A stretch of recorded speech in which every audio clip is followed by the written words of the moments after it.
नमस्कार सांग मैंने जय जगन्नाथ वेलकम करती मोर गोटे मिनी अनदर कुकिंग ब्लॉग को जब अपन मैं मो वीडियो भल लगे तो लाइक शेयर और सब्सक्राइब करने पे चल देखिए रेसिपी मुझे अपन सहित चिकेन दम बिरयानी रेसिपी शेयर करने को जाऊँगी।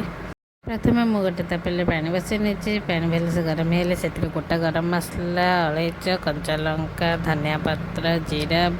ताको देकी भल से फुटवा को छाड़ी नहीं पानी फुटी आसले लुण बिरयानी राइस को 2-3 थर भल से धोईकी सिझेबा को छाड़ी ने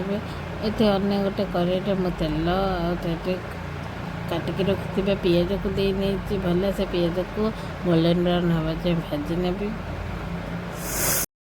पिज गोल्डन ब्राउन हवा भितर आम एक चिकेन को मैरिनेट करने ये लंका गुंड हलदी गुंड गरम मसला जीरा पाउडर और लुण धनिया पत्र गोटा मसला बिरयानी मसला अदा रसुण पेस्ट दही एवं भाजिकी रखि पिज कि पिज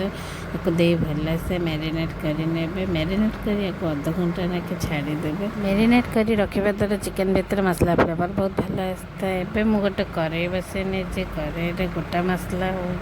मैरिनेट करके रखिथे चिकेन को बसैक भल से कषिदेवे चिकेन जो पर्यंत ऑयल भल से सेपरेट है से पर्यंत को भल से कषि ने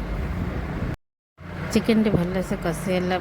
चिकेन को दम दवापाई गोटे लेयर प्रथम चिकेन तापर राइस तापर धनिया पत्र तापर भाजिकी रखा पिज को पकईकि टाइप 2-3टा लेयर बन ने मुझे रेस्टोरेंट लुक देवाई किसी फूड कलर यूज कर पाखे जब फूड कलर अच्छे तो यूज करेंगे ना फूड कलर ना स्किप करें यही टाइप 2-3टा लेयर है ऊपर बिरयानी मसला को देदेवी किसी देसी घी को दे आम सिझेकी रखी जो चाउल जो सिझे तार पानी टिके दे गैस ऊपर 10 मिनट या भल से कुक हवा को छाड़ी देते तापर आम गर्मा गरम बिरयानी कर अपन मैंने वीडियो केमी लगे कमेंट निश्चय जन रोचे।